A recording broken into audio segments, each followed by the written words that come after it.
जंगली बीज का दृष्टांत। यीशु ने उन्हें एक और दृष्टांत दिया। स्वर्ग का राज्य उस मनुष्य के समान है जिसने अपने खेत में अच्छा बीज बोया, पर जब लोग सो रहे थे तो उसका शत्रु आकर गेहूं के बीच जंगली बीज बोकर चला गया। जब अंकुर निकले और बालें लगी तो जंगली दाने के पौधे भी दिखाई दिए। इस पर गृहस्थ के दासों ने आकर उससे कहा, हे स्वामी, क्या तूने अपने खेत में अच्छा बीज ना बोया था? फिर जंगली दाने के पौधे उसमें कहां से आए? उसने उनसे कहा, यह किसी शत्रु का काम है। दासों ने उससे कहा, क्या तेरी इच्छा है कि हम जाकर इनको बटोर लें? उसने कहा, नहीं, ऐसा ना हो कि जंगली दाने के पौधे बटोरते हुए तुम उनके साथ गेहूं भी उखाड़ लो। कटनी तक दोनों को एक साथ बढ़ने दो, और कटनी के समय मैं काटने वालों से कहूँगा कि पहले जंगली दाने के पौधे बटोरकर जलाने के लिए उनके गट्ठे बांध लो और गेहूं को मेरे खत्ते में इकट्ठा करो। बाइबल का यह संदेश जंगली बीज के दृष्टांत पर आधारित है। इसका जिक्र मत्ती रचित सुसमाचार अध्याय 13 में किया गया है। आइए इस पर विचार करें और इसमें उल्लेखित सच्चाई को समझें। स्वर्ग का राज्य उस मनुष्य के समान है जिसने अपने खेत में अच्छा बीज बोया। बाइबल की इस आयत में पहली बात है स्वर्ग का राज्य। स्वर्ग के राज्य से यहां मतलब कलीसिया बिल्कुल भी नहीं है, परंतु वर्तमान समय में राजा अर्थात प्रभु यीशु की पृथ्वी पर अनुपस्थिति के समय में संपूर्ण ईसाई जगत का बाहरी एवं दिखाई देता रूप है।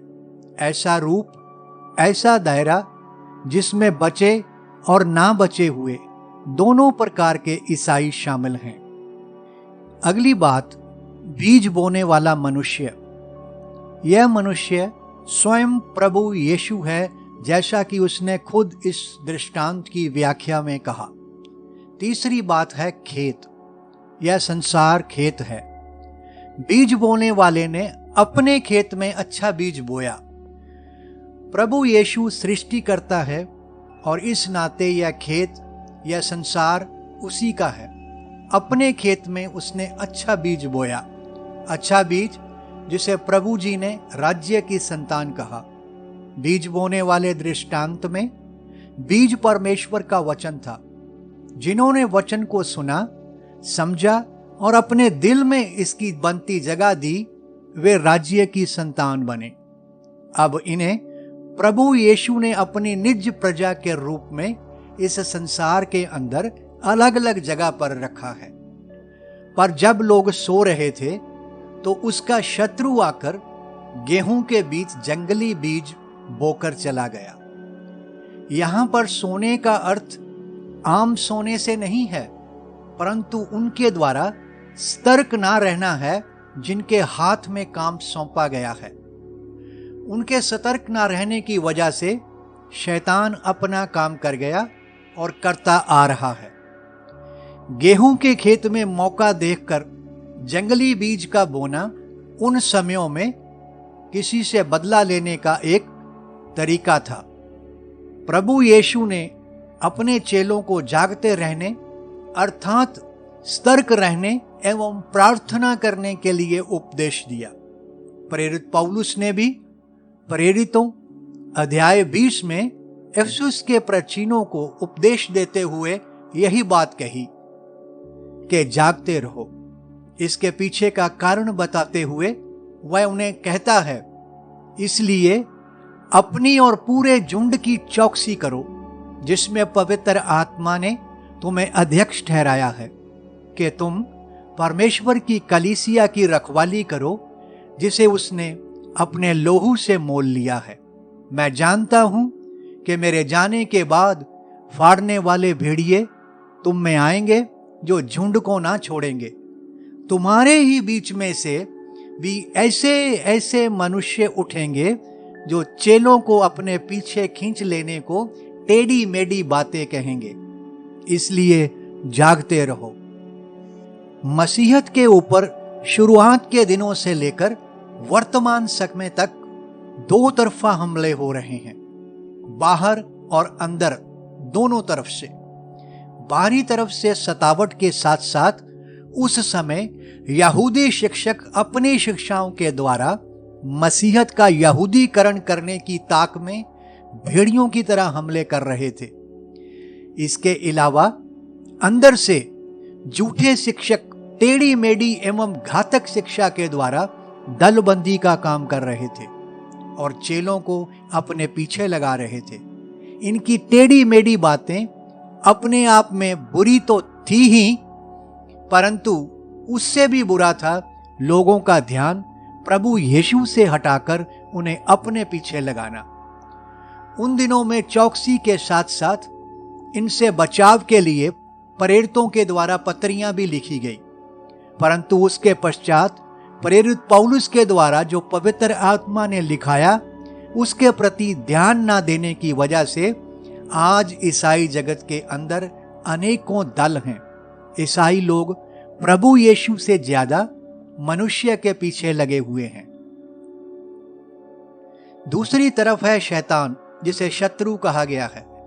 इस शत्रु के द्वारा बोए जंगली बीजों से जो पैदा हुआ उनमें शैतान की समानता है, इसलिए प्रभु यीशु ने इनको दुष्ट की संतान कहा। प्रेरित यूहन्ना भी अपनी पहली पत्री के 3 अध्याय में परमेश्वर की संतान और शैतान की संतान दोनों का जिक्र करता है।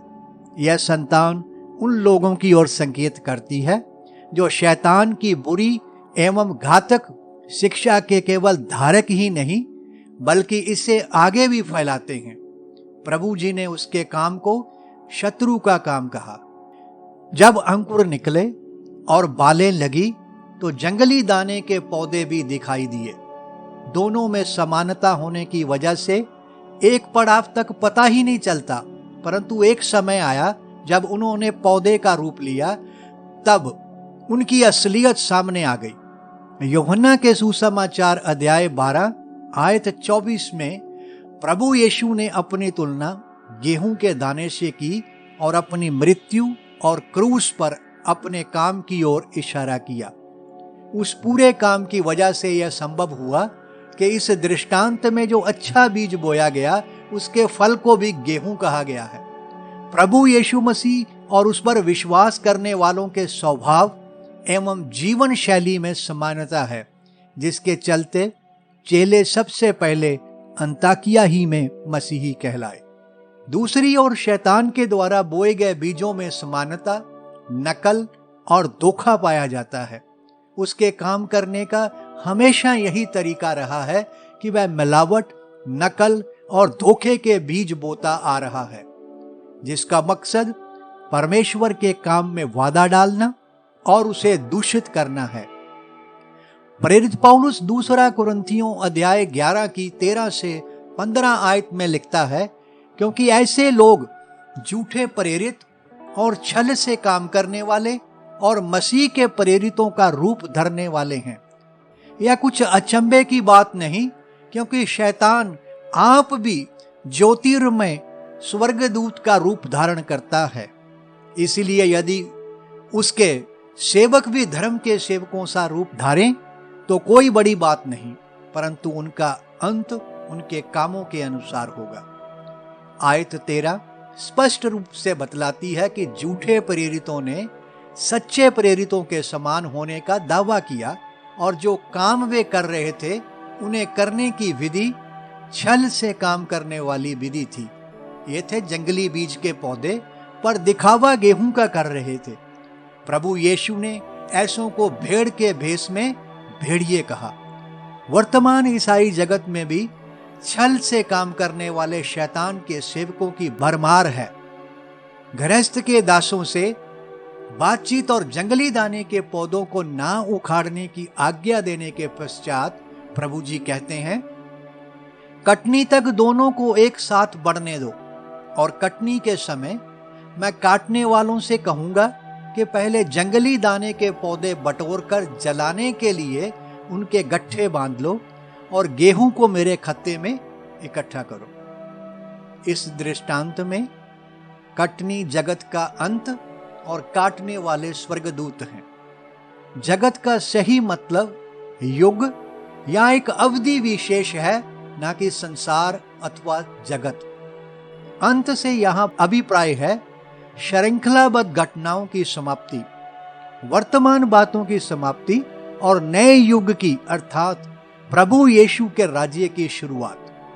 सरल भाषा में यह दृष्टांत प्रभु यीशु के पहले आगमन पर उसकी सेवकाई की शुरुआत से उसके दूसरे आगमन पर उसके द्वारा राज्य स्थापित करने तक के समय काल को शामिल करता है। इस दृष्टांत में अंतिम निर्णय प्रभु यीशु लेते हैं, इसीलिए उसने जंगली बीज के पौधों को बटोरने से मना किया। समय आने पर काटने वाले स्वर्गदूत उसके राज्य में से सब ठोकर के कारणों को और कुकर्म करने वालों को इकट्ठा करेंगे। फिर उनके समय पर उन्हें आग के कुंड में डालेंगे। यहां रोना और दांत पीसना होगा, यही उनका अनंत भाग होगा। इस तरह यहां एक तरफ सारी बुराई की सफाई की बात है, दूसरी तरफ गेहूं को उसके खत्ते में अर्थात 1000 वर्ष के राज्य के लिए इकट्ठा कर लिया जाएगा। तब धर्मी अपने पिता के राज्य में सूर्य के समान चमकेंगे और अपने पिता के राज्य की महिमा के भागीदार होंगे। प्रभु जी का वचन है, जिसके कान हो वह सुन ले कि इस दृष्टांत में उल्लेखित सच्चाई क्या शिक्षा देती है। शैतान जंगली बीज अलग से एक तरफ नहीं बोता, परंतु बीच में, जिसका मकसद है मिलावट, समानता और धोखा, ताकि परमेश्वर के काम को दूषित किया जा सके।